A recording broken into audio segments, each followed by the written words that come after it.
தமிழினம், தமிழரசர்கள், சரித்திரம், சரித்திர கதை. சரித்திர கதை எழுதுறது எனக்கு என்னன்னா, சரித்திர கதை எழுதுறது ரொம்ப கஷ்டமான விஷயம். ஏன் அப்படின்னா, நானே அந்த புக்கு படிச்சுட்டேன். அதிகமாக 5 புக்கு நான் படிச்சுட்டேன். திடீர்னு நைட்டு பூரா படித்தேன். விடிய காலையில் ஒரு 6 மணிக்கு நான் எழுந்து வெளியே வந்துட்டேன், நிறுத்திட்டு. எனக்கு என்னன்னா, படித்து முடித்த பிறகு நான் 2000 வருஷம் பின்னாடி போயிருப்பேன். அவ்வளோ தூரம் நான் வந்து இந்த மீட்டிங் வரேன்னா, ஒரு வேளை மீட்டிங் வருமா வரமாட்டோமோன்ற ஒரு தயக்கம். அதனால் முடிஞ்ச வரைக்கும் போய் ஒரு காப்பி குடிச்சிட்டு வந்துடுவோம். ஏன் அப்படின்னா, அவ்வளோ சரித்திரத்தின் மீது அவ்வளோ ஒரு காதல், ஒரு மோதல். எனக்கு என்ன பிரச்சனைனா, ஒரு சைடு சரித்திர கதை எழுதுகிறேன். நான் என்ன நினச்சேன், சரி சரித்திர ஆசிரியர் அப்படின்னு ஒரு லேபிள் ஒட்டி அதோட விட்டேன். திடீர்னு பார்த்தீங்கன்னா, ஆனந்த விடனில் சயின்ஸ் ஃபிக்ஷன் எழுதுகிறேன், விஞ்ஞான கதை. எனக்கு ஒன்றுமே புரியல, சரித்திரத்துக்கும் விஞ்ஞானத்துக்கும் என்ன சம்மந்தம். அப்புறம் இன்னொரு ஜானரில் நீங்கள் பார்த்தீங்கன்னா, இன்னொரு கதை எழுதி 5-10 ஒரு கதை எழுதி, இது வந்து அப்புசாமியும் சீதா பாட்டியும் நினச்சிட்டு எழுதுனேன். ஏறக்குறைய அப்படி தான் இருக்கு. அது என்ன, எல்லா ஜானர்லேயும் வந்து அவர் செயல்பட்டு கொண்டிருக்கிறார். ரேகா அவர்கள் அது என்னன்னா, அவர்கள் நண்பர்கள் கொண்டாடுகிறார். ஏன்னா அவங்க தான் வேணும், அவங்க தான் பேசணும், அவங்க தான் அதியமான் பற்றி அவங்களுக்கு தான் நல்லா தெரியும். ஏன் அப்படின்னா, அவர்கள் வாசித்து அப்படிப்பட்ட அபிப்பிராயங்கள் இங்கே இருக்கிறதால் அந்த அபிப்பிராயத்தை நிறைவேற்றுமாறு திரைக்கலைஞர் ரேகா அவர்களை, தமிழ் மணவாளனுக்காக ஒரு தடவை ரேகா அவர்களை பேசுமாறு அழைக்கிறோம்.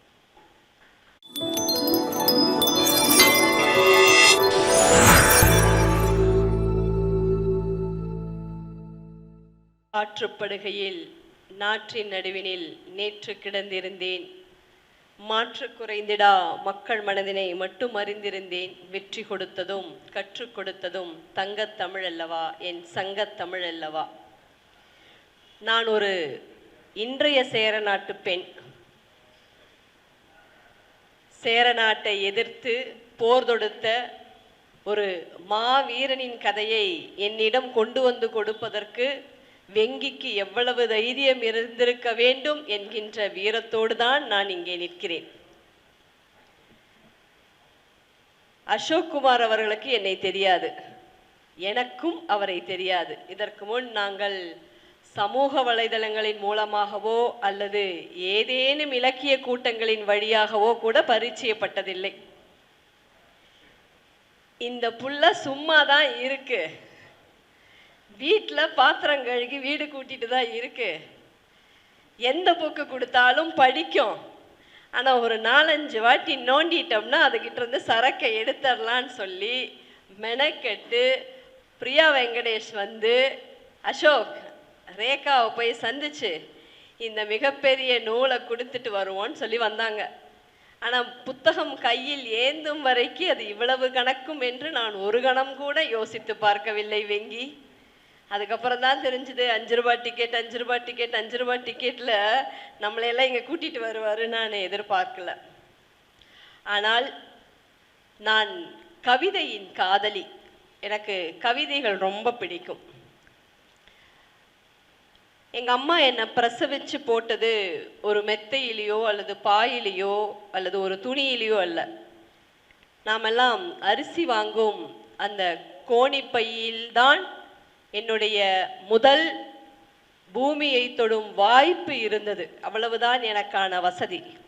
அவ்வளவு தூரம் இன்றைக்கு கூட மின்சாரம் இல்லாத ஒரு கிராமத்து வாசியின் வாரிசாக முதல் தலைமுறையின் பட்டதாரியாக இருக்கிறேன். எனக்கு பின்னால் இருக்கக்கூடிய மதமோ ஜாதியோ உயர்ந்திருந்தாலும் நான் எங்கிருந்து வந்தேன் என்பதை நன்றாக அறிவேன். ஆதலால் எழுத்தின் வழியாக மனிதர்களை அறிந்து கொண்டேன். இப்பொழுது எனக்கு அசோக்கை ரொம்ப பிடித்திருக்கிறது. எல்லோரும் நினைப்பார்கள் மனுஷபுத்திரனை ரொம்ப பிடிக்கும், அதனால மனுஷபுத்திரன் கவிதையை பிடிக்குது அப்படின்னு. சீனு ராமசாமியை ரொம்ப பிடிக்கும், அதனால சீனு ராமசாமி கவிதையை பிடிக்குது. அமிர்தம் சூர்யாவை செல்லம் தங்கம்னு சொல்றா, அதனால பருதியை படிச்சிருப்பா அப்படின்னு. நிச்சயமாக இல்லை. முதல் முறையாக எம்பி தமிழச்சி அக்கா அவர்கள், அமிர்தம் சூர்யா என்னுடைய நெருங்கிய நண்பன். எனக்கு கவிதையோ சிறுகதையோ எழுத்தோ புதிதாக வந்த நூல்கள் ஏதேனும் இருந்தால் முதலில் அவனிடம்தான் கேட்பேன், இது எப்படிடா இருக்கு, நல்லா இருக்கா, படிச்சிட்டியா அப்படின்னு சொல்லிட்டு. அப்படின்னு 2014-15களில் புது யுகத்தில் நான் வேறொரு நிகழ்ச்சியை தொகுத்து கொண்டிருந்த போது அமிர்தம் சூர்யாவை தமிழச்சி அக்கா அறிமுகம் செய்தார்கள். அப்படி மனுஷபுத்திரனுடைய கவிதைகளை வாசிக்க தொடங்கிய பிறகு அவரை தேடிச் சென்றேன். அமிர்தம் சூர்யாவை நன்றாக அறிந்து அதற்கு பிறகு அவரை தேடிச் சென்றேன். அப்படி இந்த நெடுமானின் கதையை படித்த பிறகு அசோக்கிடம் இப்பொழுது மனதளவில் நெருங்கி இருக்கிறேன். நிமோஷினி கேட்டாரு, அசோக்கினுடைய சொந்த கதையா இல்லை ரேகா இதில் ஒரு கதாபாத்திரமா இருப்பாளா அப்படின்னு.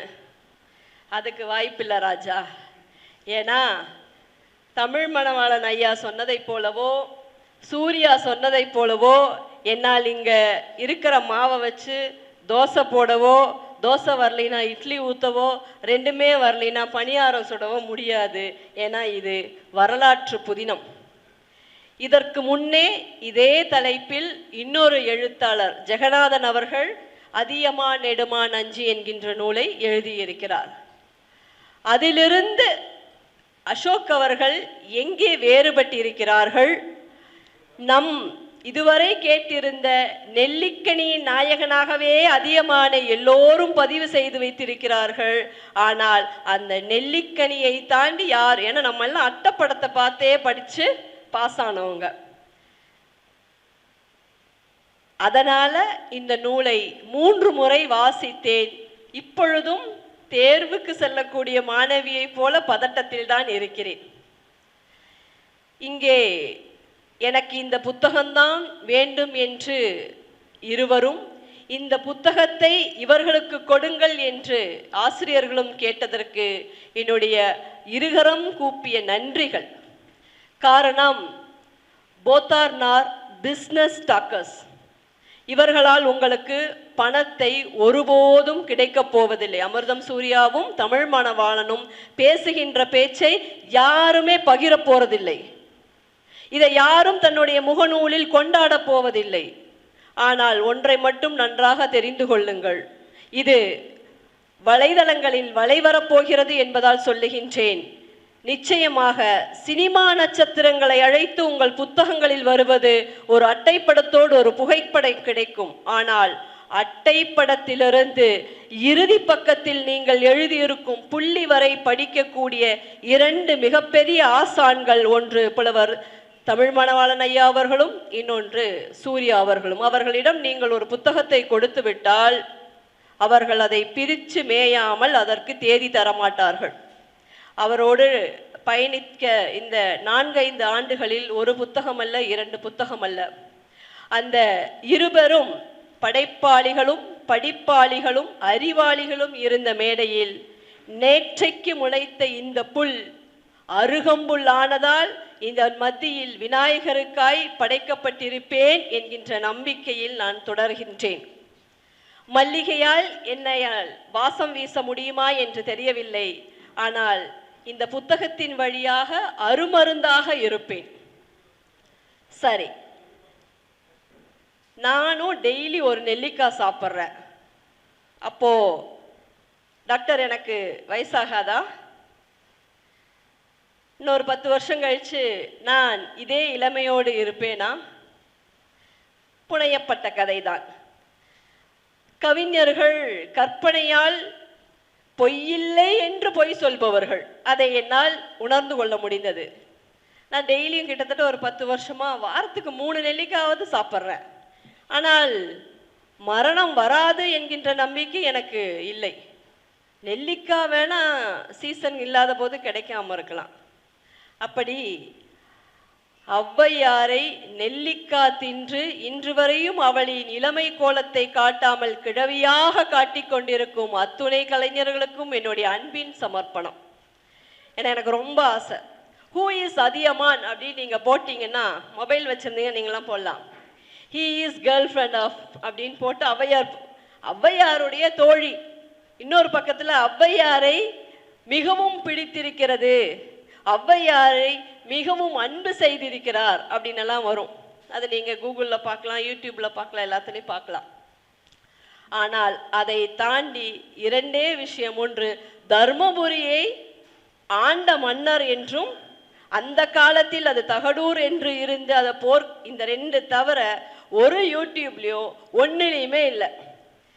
சரி, எப்படியாவது இவ்வளோ பெரிய புத்தகத்தை படிக்காம அவர் தான் 304 பக்கத்துக்கு எழுதியிருக்காரு, ஐயா தமிழ் மணவாளன் ஏதாவது எழுதியிருப்பாரு, அதுல சுருக்கத்தை எடுத்து நம்ம ஒரு 10 நிமிஷம் பேசிட்ட கைத்தட்டில் வாங்கிட்டு போலாமேன்னு பார்த்தா, அறிவியலையும் அவர் படித்த தமிழ் வித்தைகள் அத்தனையும் வரலாற்றில் தமிழ் மொழியில் பூமாலை பெய்திருக்கிறார். வரலாற்றை எழுதுங்கய்யா, வரலாற்றை படிச்சு வரலாற்றை எழுதுங்கன்னா அவர் முழுக்க தமிழ் அர்ச்சனைகளால் அசோக்கையும் அதியமானையும் கொண்டாடி தீர்த்திருக்கிறார். வானை எழுதியிருக்கிறார், பூமியை எழுதியிருக்கிறார், நீரை எழுதியிருக்கிறார், நிலாவை எழுதியிருக்கிறார், அம்பை எழுதியிருக்கிறார், யானை எல்லாத்தையும் எழுதுறாரு. ஆனா அதியமான் யாரோட பையன்யா அப்படின்னு தேடிக்கிட்டே இருக்கிறேன். அவர் வாழ்த்தி கொண்டே இருக்கிறார்.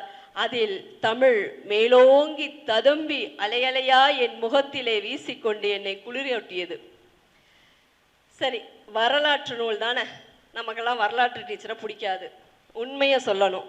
ஹிஸ்ட்ரி சப்ஜெக்ட் நமக்கு எப்போ வரும்னா 3 to 4 ஸ்கூல் பெல் அடிக்கிற டைமில் எல்லாரும் தூங்குற நேரத்தில் அந்த பீரியடே கொடுப்பாங்க. நான் படிக்கும் போதெல்லாம் அப்படிதான். ஆனால் தமிழால் தன் மொத்த வித்தையும் இந்த நூல் இறக்கி வைத்திருக்கிறது. அதியமான் எப்படிப்பட்டவன் என்றால், இன்றைக்கு இருக்கக்கூடிய இளைஞர்களுக்கு நடிகர் சூர்யாவை போல் ஒரு உருவத்தை நீங்கள் கண்முன்னே வைத்துக் கொள்ளுங்கள். அவர் வயசானவர், அதனால 2000 வருஷத்துக்கு பின்னாடி போயிட்டாரு. நான் இங்க உங்களை கூட்டிட்டு வரேன். ஒரு நடிகர் சூர்யாவும் ஒரு ஜோதிகாவையும் நீங்க மனசுல வச்சுக்கோங்க. அப்படி ஒரு கோட்டைக்குள்ள போங்க, அப்படியே நிசப்தமாகுங்க. மிக அழகான, இவ்வளவு அழகா ஒரு வரலாற்று நாவல உண்மையா சொல்றாங்க அசோக், மிக ஆசையோடு 3 முறை படித்தேன். பத்தல. நான் முதல் முறை அமிர்தம் சூர்யாவுக்கு ஞாபகம் இருக்குமான்ல, முதல் முறையாக புத்தகத்திற்கு வாசிப்பில் நான் குறிப்பே எடுக்க மாட்டேன், படிப்பேன். 4 கதையோ 5 கதையோ சிறுகதைகளாக இருந்தால், கவிதைகளாக இருந்தால் அதை தானாகவே மனப்பாடமாயிடும். அதை பற்றி நான் பேசுவேன், என்னுடைய கருத்தை பேசுவேன், என்னுடைய எதிர்காலத்தை பேசுவேன், அல்லது என்னுடைய கடந்த காலத்தை அதன் முன்னே கொண்டு வருவேன். ஆனால் வரலாறு என்பதால் நிறைய குறிப்புகளை எடுத்தேன். எடுக்க எடுக்க எடுக்க இந்த நொடி வரை இன்னும் எடுக்க வேண்டும் என்கின்ற அளவுக்கு அதிலே குறிப்புகள் தொடர்ந்து கொண்டே இருக்கிறது. ஏன்னா இது யாரும் சொல்லலையே, அட இதை சொல்லலையே, அட இதையும் இன்னுமா சொல்லாம இருக்காங்க அப்படிங்கிற நிறைய கேள்விகள் இந்த நொடி. இன்னும் நாளைக்கு நான் இதை எடுத்து படிச்சாலும் இதை சொல்லி இருக்கலாம் அப்படிங்கிற அளவுக்கு இந்த நூல் இருக்கும். படிப்பதற்கு கடினமான நூல்தான். வரலாறு, பழங்கால கதைகள், போர்கள், பூக்கள் இல்லாத காடுகள், மலைகள், மனிதர்களும் விலங்குகளும் கூட பரவசப்படாத அந்த பாறை இடுக்குகள், இதற்குள்ளெல்லாம் என்னை இந்த 1 மாத காலம் பயணித்த அசோக் அவர்களுக்கு நன்றி. என்னை கொண்டு வந்து சேர்த்திய வெங்கி அவர்களுக்கு நன்றி. மிக அழகாக அட்டை படத்தை தந்த கோபிக்கு அருகில் இல்லை, இருந்தாலும் என் அன்பு முத்தங்கள். எதுக்காக அப்படின்னா, இவ்வளோ அழகா ஹேண்ட்ஸமா அதியமான் இருந்திருக்காரு இல்லையா. அழகா இருக்கிறவன் எப்படி ஆண்மையோடு இருப்பான், எப்படி வீரத்தோடு இருப்பான் என்கின்ற கேள்விகள் எல்லாம் இன்றைய காலகட்டங்களில் தான் கேட்கப்படுகிறதோ அல்லது அன்றைக்கே இருந்திருக்கிறதா என்று தெரியவில்லை. வீரத்தினுடைய வீரம் என்றால் மறுபெயர் அதியமான் நெடுமான் அஞ்சியை தவிர வேறொருவர் இல்லை என்பதை அடித்து கூறும் அளவுக்கு இந்த நூல் எனக்கு அதியமானை நெஞ்சில் நிறுத்தி இருக்கிறது.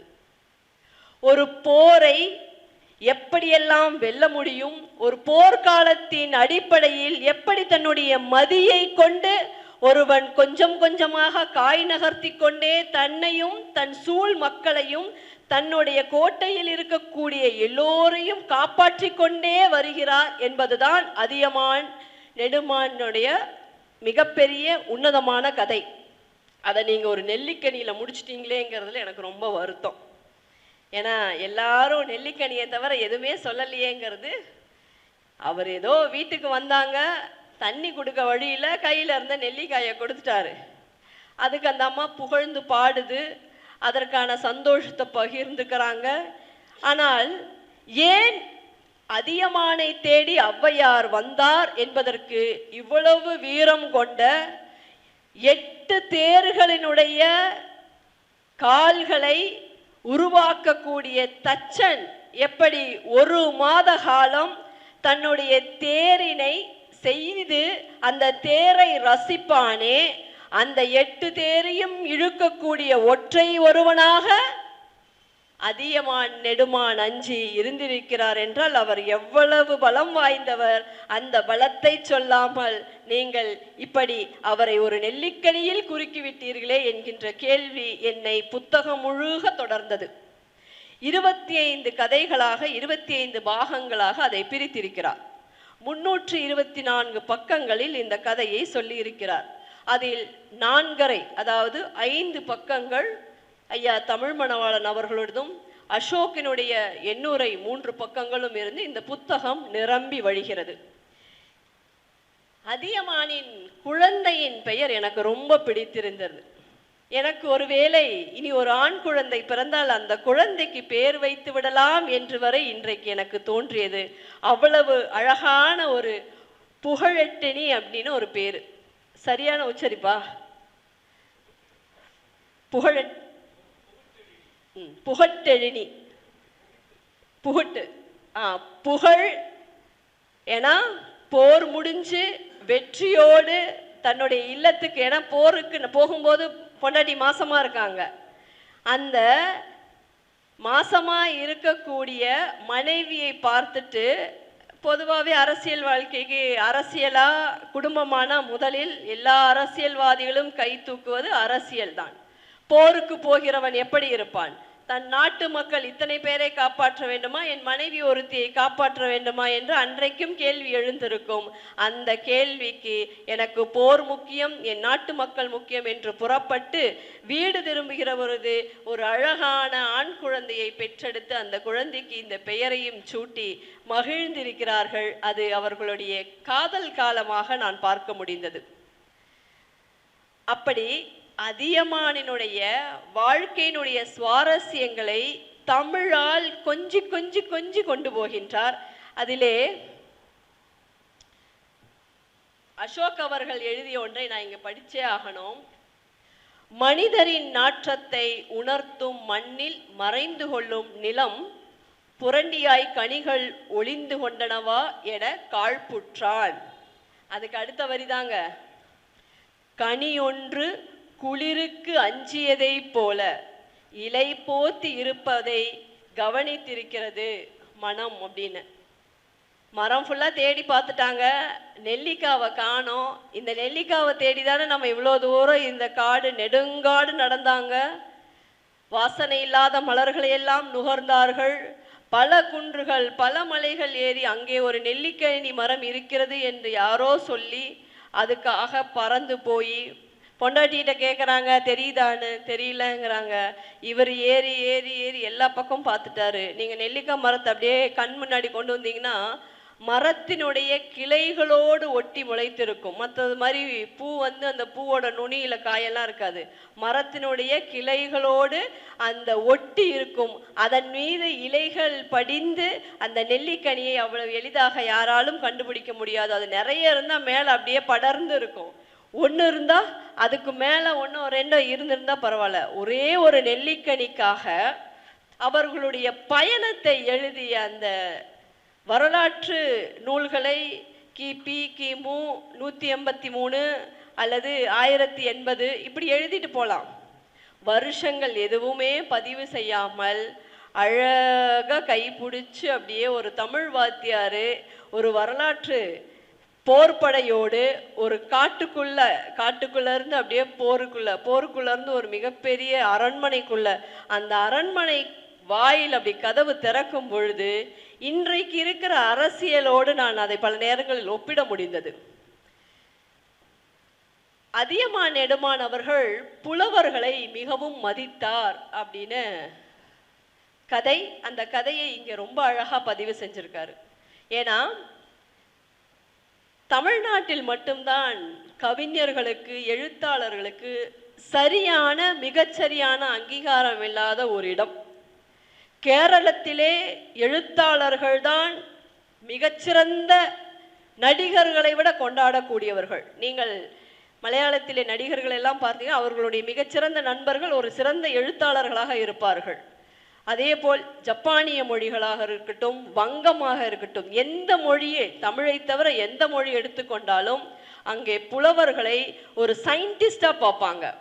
நம்ம மட்டும்தான் அவன் என்ன கவிதை எழுதுவானா, அவன் என்ன 4 புக்கு எழுதியிருக்கானா அப்படிங்கிற மாதிரி ஏளனமாக பார்த்து சரியான மதிப்பீடு இல்லாததும், ஏதாவது எழுதி ஒரு விருது வாங்கிட்டா அவனை எந்த அளவுக்கு கொச்சைப்படுத்த முடியுமோ அந்த அளவுக்கு கொச்சைப்படுத்துவது. ஆனால் அதியமான் தன்னுடைய கோட்டைக்கு வந்த புலவர்களில் சிறந்த கவிதையோ சிறந்த திறமையோ இருந்தால் அவர்களை அங்கீகரிக்கும் விதத்தை பார்த்து நான் ஆச்சரியப்பட்டேன்.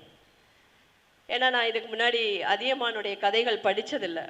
எனக்கு 2 வரி தான் தெரியும். நான் ஸ்கூல் காலத்துலேருந்து அதியமான், ஔவையார், நெல்லிக்கனியை தவிர நம்ம பரீட்சையில் எழுதுறதில்ல. அதனால் எனக்கு அது தெரியாது. 2வது அதன் மீது ஆர்வத்தை ஈட்டக்கூடிய எதுவுமே இல்லை. ஜெகநாதன் அவர்கள் ஐயாவுடைய வரலாற்று பதிவு அப்படியே காப்பி பேஸ்ட். அது வரலாறு, போர் தொடுத்தது, அந்த போருக்கு என்ன நடந்தது, அவர் எப்படி மரணப்பட்டார், இந்த 3 கதைகளோடு 3 பக்கங்களோடு, அதாவது 3 பிரிவா அதை பிரித்து முடிச்சிருக்காரு. ஆனால் இதில் ஒவ்வொரு, அதாவது 25 அத்தியாயங்களாக இதை பிரித்து 25 புகைப்படங்களையும், எல்லா ஓவியமே கோபிதானா இல்லை, அந்த ஓவியங்கள் இன்னுமே நமக்கு கண்முன்னே அந்த காலத்திற்கு கொண்டு போய் அவர்களை கொண்டு வந்து சேர்க்கிறது என்னிடம். அதுல கொண்டு வந்து ஒவ்வொருத்தரை சேர்க்கிறாங்க இல்லையா, அந்த இடத்துல எல்லாம் அந்த புலவர்களை நான் பார்க்கிறேன். மிகச்சிறந்த ஓவியரா அரண்மனைக்கு நீ ஓவியம் தீட்டு, சிறந்த புலவரா நீங்கள் உங்கள் கவிதைகளையோ உங்கள் பாடல்களையோ உங்களுடைய எழுத்துக்களையோ இங்கே பரிசீலனை பண்ணுங்க. அந்த மாதிரி எந்த பொருள் எங்க வாங்கினாலும் அந்த பொருளுக்கு ஈடான இன்னொரு பொருளை கொடுப்பதற்கும் வாங்குவதற்கும் அதியமானினுடைய காலம் மிகச்சிறந்த காலமாக இருக்கிறது. கேரளாவில் ஒன்று சொல்லுவாங்க, ஓணத்துக்கு மகாபலின்னு ஒருத்தர் வர வைப்பாங்க. மாவேலி வாழும் காலம் மனுஷரெல்லாம் ஒன்று போலே அப்படின்னு. அந்த மாவேலி அதியமான் நெடுமான் அஞ்சியாகத்தான் இருந்திருக்க வேண்டும். அதைத்தான் சேர நாட்டிலே கொண்டாடுகிறார்களோ என்கின்ற எனக்கு ஒரு கேள்விக்குறி. காரணம், அந்த மாவேலி ஆட்சி கொண்டிருந்த, அந்த மன்னர் ஆட்சி கொண்டிருந்த நாட்களில் மனிதர்கள் கண்ணீர் சிந்தியதே இல்லை. அவர்களுக்கு ஆடை பஞ்சம் வந்ததில்லை, உணவு பஞ்சம் வந்ததில்லை, மக்கள் நிம்மதியாக இருந்தார்கள், யாருக்கும் யாரும் அஞ்சி வாழ்ந்ததில்லை, எந்த நேரத்திலும் எந்த வழி பயணத்திலும் பயணம் செல்லலாம் என்கின்ற ஒரு பெரிய சுதந்திரத்தை, பெரிய நிம்மதியை அந்த மாவேலி மன்னர் இருந்த காலங்களில் இருந்ததாக படிக்கின்றேன். அதை அப்படியே இங்கே படிக்கிற பொழுது இவர்தான் அவரா, அவர்தான் இவரா, இருவரும் ஒன்றா என்கின்ற கேள்வி வந்தது.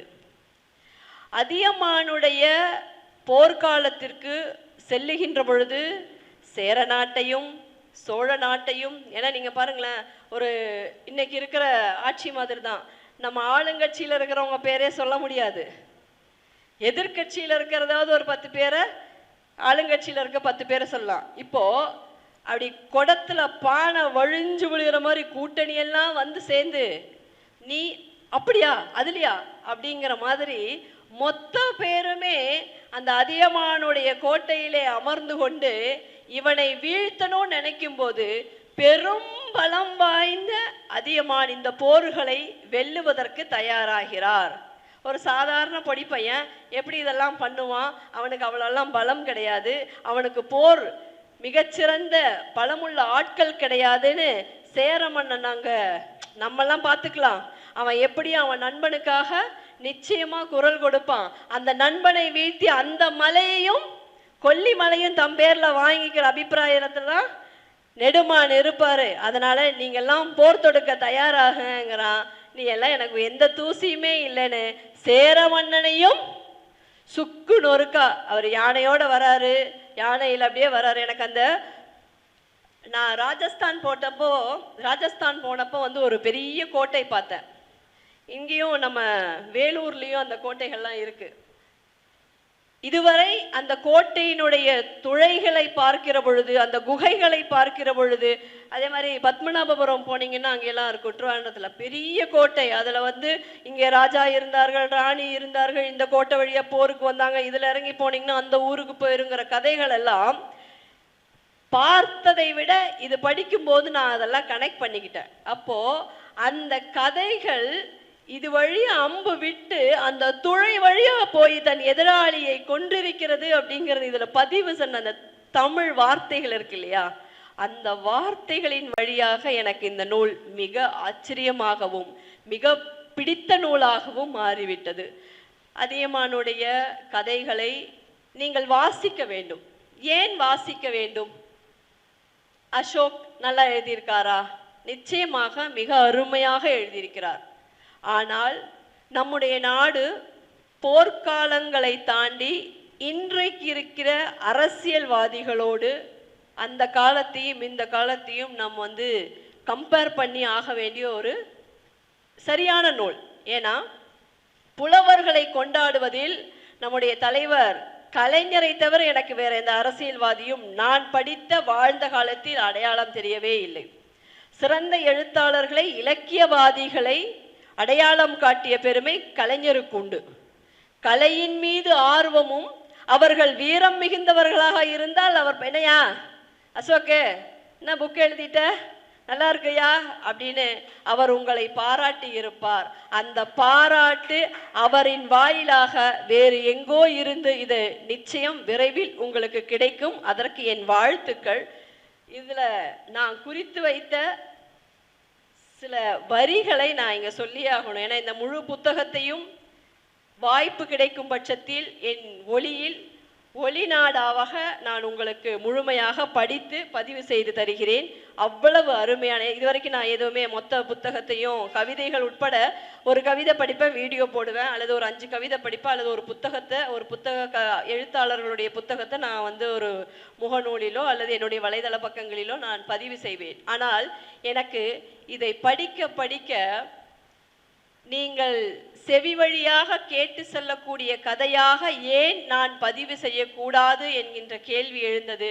2 நாள் போதும் என்று நினைக்கின்றேன். இந்த 2 நாளில் எனக்கு சரியான நேரம் அமையும் பட்சத்தில் இந்த மொத்த புத்தகத்தையும் படித்து அதியமான் நெடுமான் அஞ்சி வெறும் நெல்லிக்கனிக்கு சொந்தக்காரர் இல்லை, ஒரு மாபெரும் போருக்கு சொந்தக்காரர், வீரம் மிகுந்த மாவீரன் என்பதை நாம் இந்த உலகிற்கு காட்டியே ஆக வேண்டும்.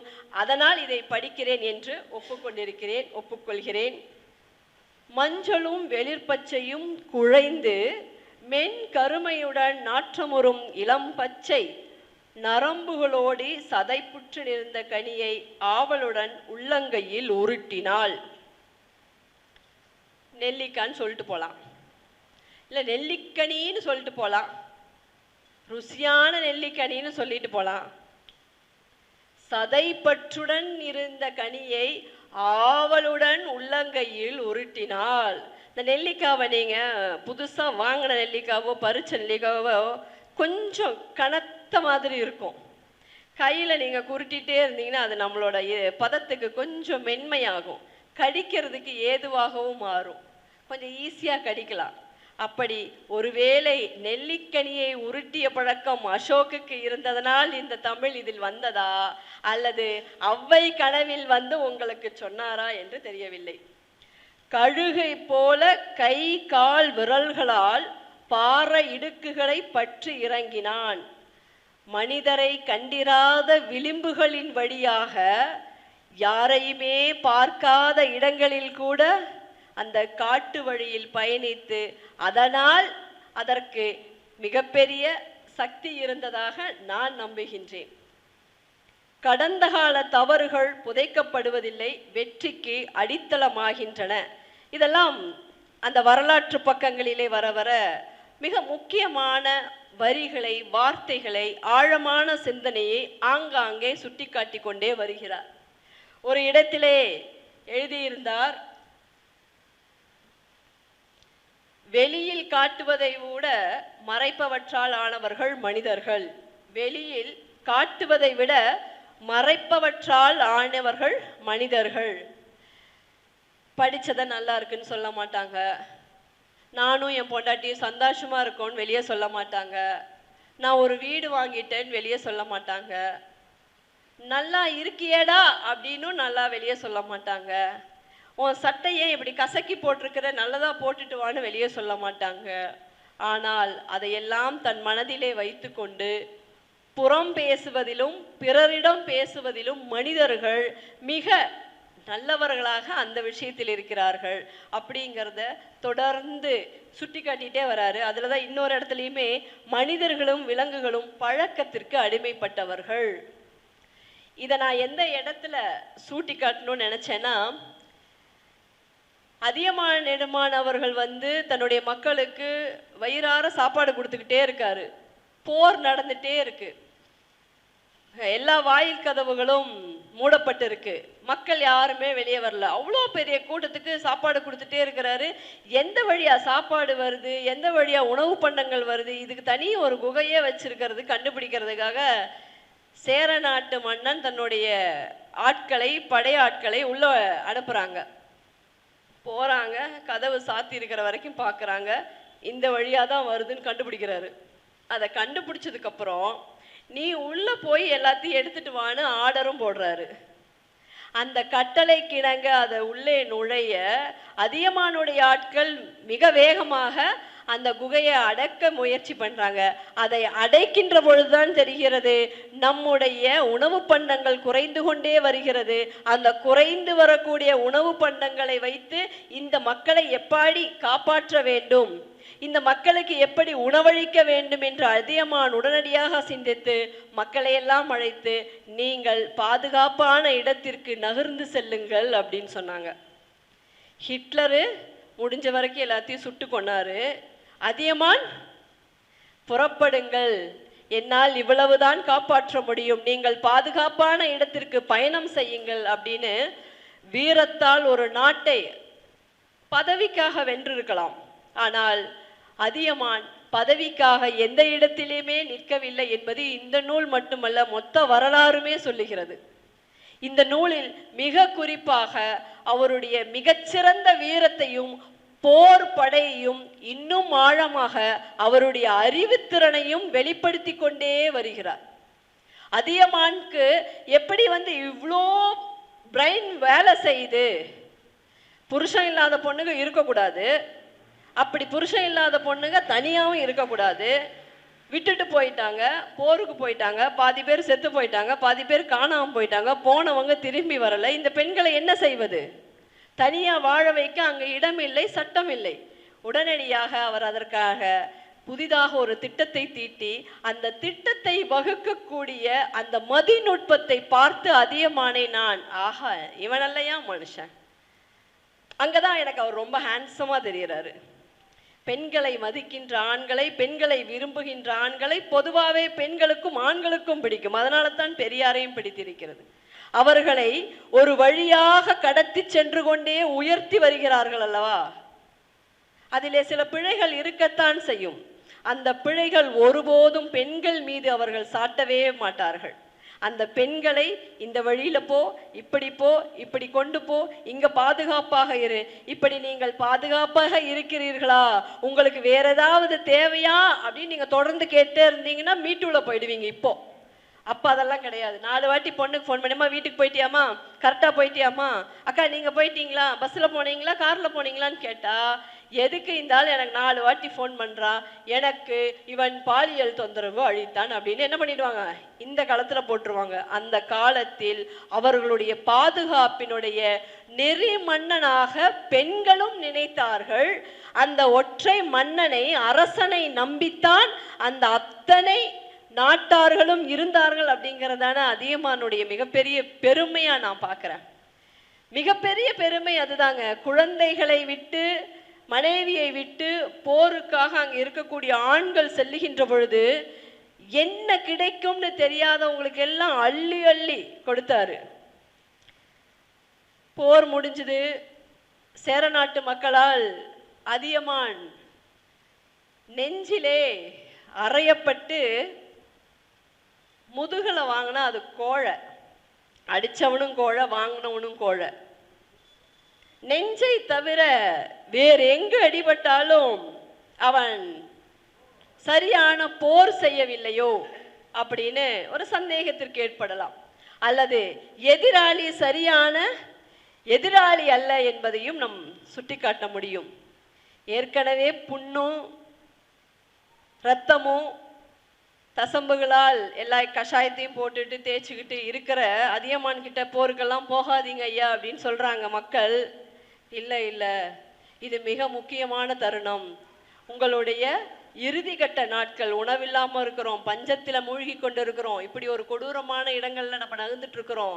நம்முடைய மொத்த கோட்டையும் யானைகளும் குதிரைகளும் காளான்களும் வந்து நம்ம எல்லாம் கொலை பண்றதுக்காக, நம்மை சுட்டுக் கொள்வதற்காக, நம்மை காயப்படுத்துவதற்காக தயாராக இருக்கிறாங்க. ஆனால் இதிலிருந்து விடுபடுவதற்கு வேற வழியே இல்லைன்னு கோட்டை கதவுகளை அங்கே திறந்து போரிட்டு நெஞ்சிலே அம்பேந்து அதியமான் மரணப்படுகிறார். அங்க முதல்ல இருக்குது, யானை இருக்குது, என்னென்னமோ இருக்குது. எதையும் பாதுகாக்க முடியாமல் ஒரு யானைக்கு மேல வந்து அந்த யானையினுடைய தலையை தாண்டி அதியமான் நெடுமான் அஞ்சியினுடைய நெஞ்சிலே அம்பு பாய்ச்சி ரத்தம் பீச்சி அவன் மரணப்பட்டதாய் அசோக் இதிலே பதிவு செய்திருக்கிறார். அந்த காட்சியை கண்டு அவ்வை நிறைய பெண்கள் தலை விரித்த கோலத்தில் என் மன்னா என் மன்னா என்று அழுது புலம்பி அந்த எரிகின்ற அந்த ஒரு சுடுகாட்டினுடைய காட்சி என் கண்ணுக்கு வந்தது. ஒரு மாபெரும் மன்னன், ஒரு மாபெரும் அரசன், ஒரு நாட்டையே தனக்குள்ளே ஆண்டு ஒருவரால் கூட ஒரு வார்த்தை பழி சொல்ல முடியாத ஒரு மன்னன் எப்படி இந்த நாடு, நான் எங்க அப்பா சொல்லி கேட்டிருக்கிறேன், எம்ஜிஆர் செத்தப்போ ஊரே போச்சு, நாடே போச்சு அப்படின்னு. அவர் இறந்தபோது நான் பிறந்திருக்கவில்லை. அப்படி மொத்த தமிழ்நாடே அவர் பின்னாடி போச்சுன்னு. எம்ஜிஆர் சாவுக்கே இந்த ஊரு நாடு போச்சு அப்படின்னா அதியமானுடைய குணத்திற்கும் அவருடைய சேவைக்கும் அவருடைய வீரத்திற்கும் அவருடைய போருக்கும் அந்த நாட்டில் எப்படி அவர்கள் ஓலமிட்டு அழுதிருப்பார்கள் அப்படின்னு நான் அந்த ஓசை என் காதுகளில் கேட்கிறது. அந்த ஓசையின் சத்தத்திலே அப்படி திரும்பி பார்க்கிறேன், அவ்வை கத்தரா. அவ்வையோட பாடலை நான் படிச்சே ஆகணும்.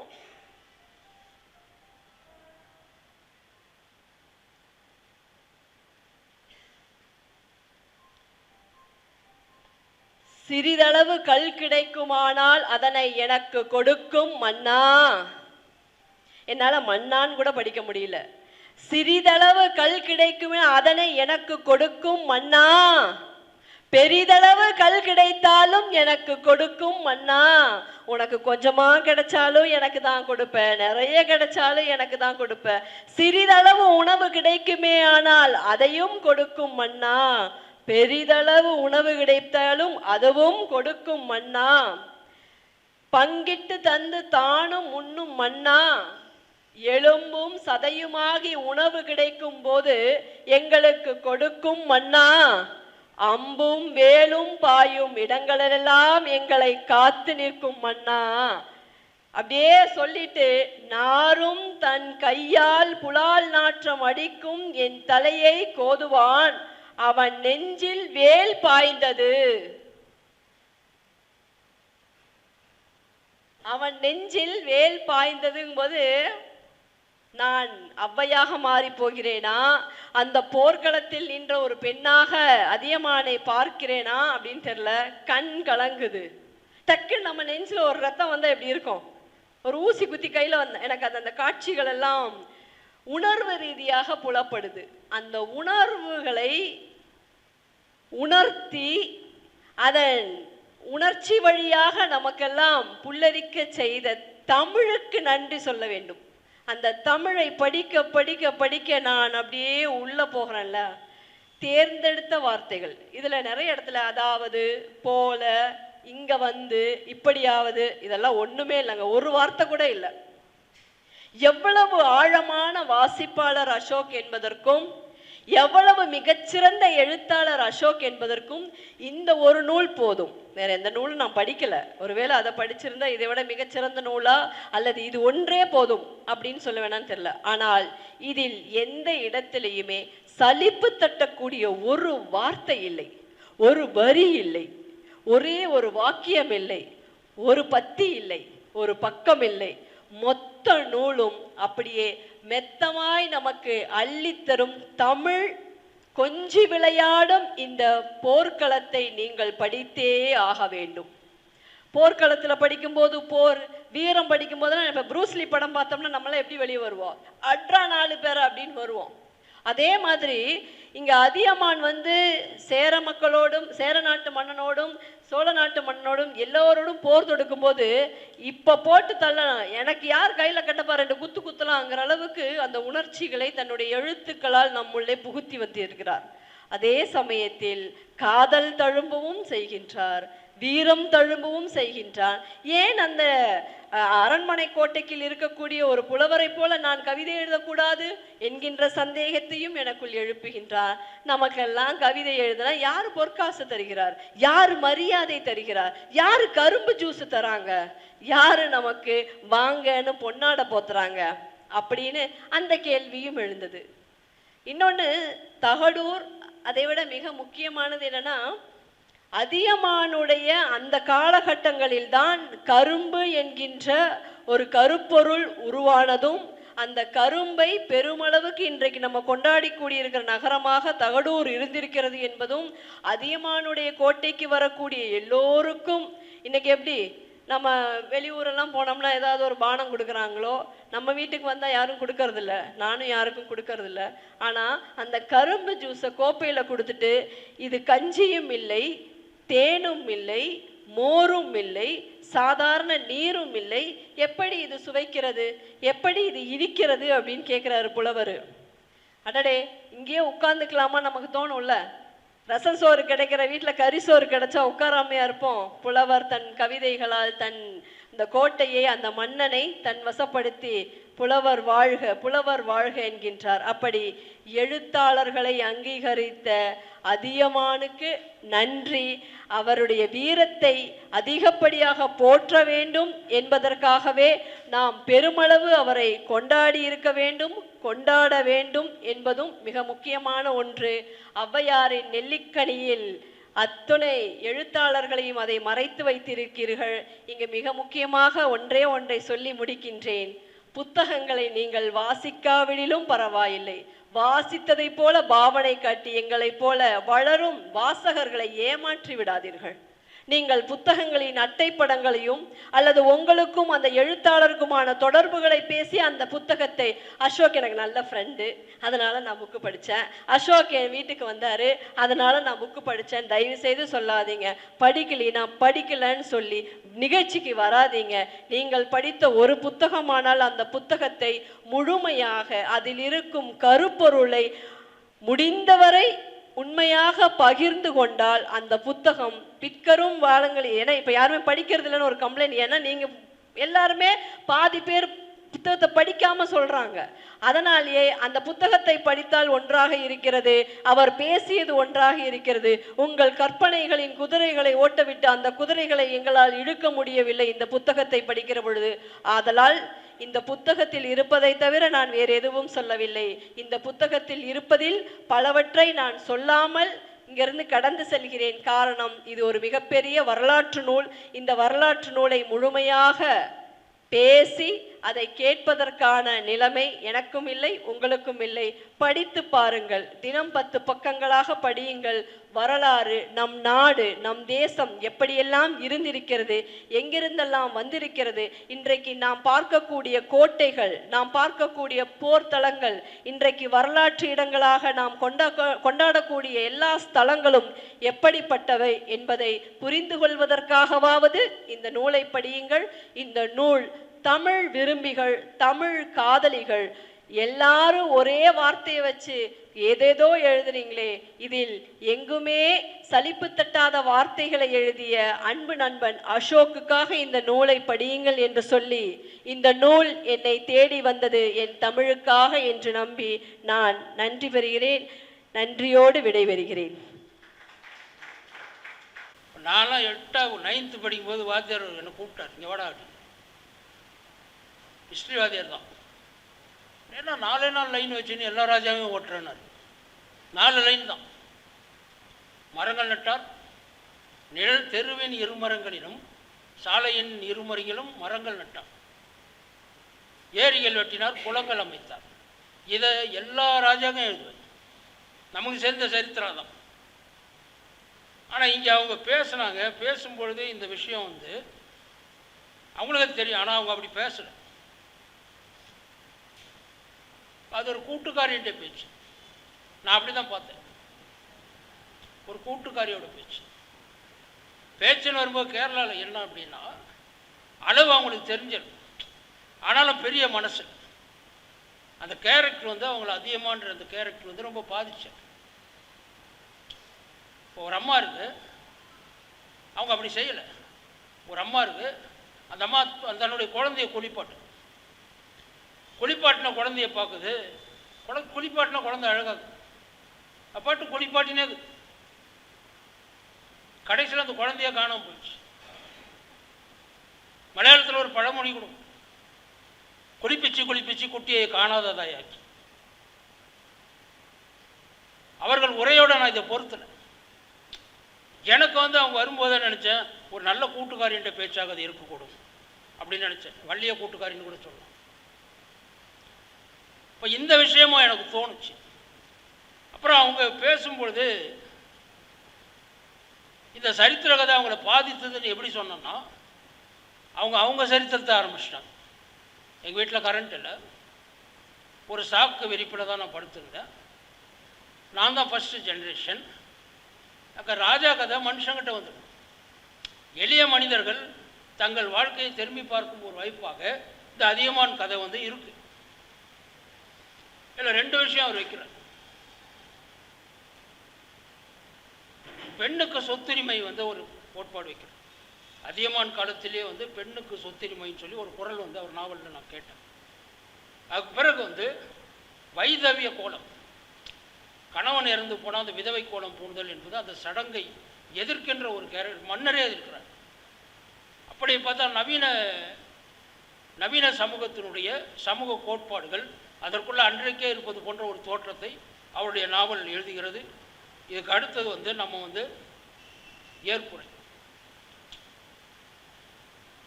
இப்போ ஏற்புரையில் அமிர்தம் சூர்யா பேசும்போது பெண் புத்தரை பற்றி குறிப்பிடுறார். ஆனால் ஏழரசு சாரோட நூறில் 2 பெண்கள் வராங்க. ஒரு பெண் சீனர்களிடமிருந்து வியட்நாம் விடுதலை பெற வேண்டும் என்று முதல் முழக்கமிட்ட லேடி ட்ரையோன்றதை ஒன்று வைக்கிறார். இன்னொரு விஷயம், பாரதியார் தேச விடுதலை தலைப்பில் தான் கவிதை எழுதிட்டு இருக்கிறாரு. அவங்கள டைவர்ட் பண்ணி பெண் விடுதலைக்கு திருப்பியவர் அன்னை நிவேதிதான்ற ஒரு தகவலை அவர் தர்றார். 3வது முக்கியமான விஷயம், அவருடைய நூலில் நான் கவனித்த இன்னொரு விஷயம், வியட்நாமில் பெரும்பாலான படகுகளை பெண்களே ஓட்டுகிறார்கள். சீன வரலாற்றில் சீனத்திலிருந்து விடுதலை பெற வேண்டும் என்ற குரல் கொடுத்தவர் ஒரு பெண். அதுக்கு மேலே புத்தர் பார்த்தீங்கன்னா அபிதாப் புத்தர்னு ஒருத்தர் வர்றார் அந்த கோயில். அபிதாப் புத்தர், நமக்கு அமிதாப் பச்சன் தான் தெரியும், புத்தர்லேயே ஒரு அமிதாப் இருக்கார். இப்போ அமிதாப்னா ஒரு அர்த்தம் வந்து அவர் எழுதுகிறார், ஒளி பொருந்திய புத்தர்ன்றார். இன்னொன்று, அந்த இலக்கிய கோயிலுக்கு போகிறதுக்கு ட்ரெஸ் கோடு இருக்குது. இப்போ கொச்சின் போன சட்டையாவுக்கு சொல்கிறாங்க இல்லையா, அந்த மாதிரி சட்டையாவத்துக்கு போகிற மாதிரி இந்த ஒரு நல்ல ட்ரெஸ்ஸில் தான் போகணுன்ற அது மாதிரி பல தகவல்களை வந்து அவர் அந்த இலக்கிய கோயில் விஷயத்தில் வைக்கிறார். இன்னொரு விஷயம், அவருடைய அழகான ஒரு மொழிபெயர்ப்பு ஒன்று பார்த்தேன். சாப்ஸ்டிக்ஸ் ட்ரீன்னு ஒன்று இருக்குது. இந்த வியட்நாமில் சீன கலாச்சாரத்துடைய பாதிப்பில் இந்த குச்சியில் சாப்பிடுவாங்க இல்லையா, அந்த சாப்ஸ்டிக் ட்ரீ, அந்த ட்ரீ வந்து ஒரு உன்னதமான ட்ரீ. அந்த ட்ரீயில் அரசர்கள் தான் சாப்பிடுவாங்கன்னு ஒரு தகவல் வைக்கிறார். சப்போஸ் அந்த உணவில் நஞ்சு இருந்ததுன்னு சொன்னால் அந்த குச்சி வந்து கருப்பாயிடும், அந்த குச்சி உள்ளே போட்டதுமே கருப்பாயிடும், அரசர் தப்பிச்சுக்கிடுவார். அதிகமாக சொல்லுங்கள், இந்த மாதிரி ஒரு குச்சி இருக்குது. அந்த மாதிரி ஒரு விஷயத்தை அவர் முன்வைக்கிறார். முன்வைக்கும் போது அதுக்கு ஒரு மொழிபெயர்ப்பு வைக்கிறார். உன் குச்சின்னு பேர் வைக்கிறார். ரவிதாசன் வந்திருக்கார் பொழுது உன் குச்சின்னு வைக்கிறார். நல்ல ஒரு சாப்ஸ்டிக்ன்றது அவர் உன் குச்சி, உண்ணும் குச்சி அப்படின்ற மாதிரி அவர் வந்து நம்ம வந்து ஆளும் மேலும் பல்லு குறிதின்னு நம்ம ஏற்கனவே 2 குச்சி வாயில் வச்சிருந்தோம். அது வந்து சாப்பிடுகின்ற குச்சி. ஆக எழிலரசு அவர்கள்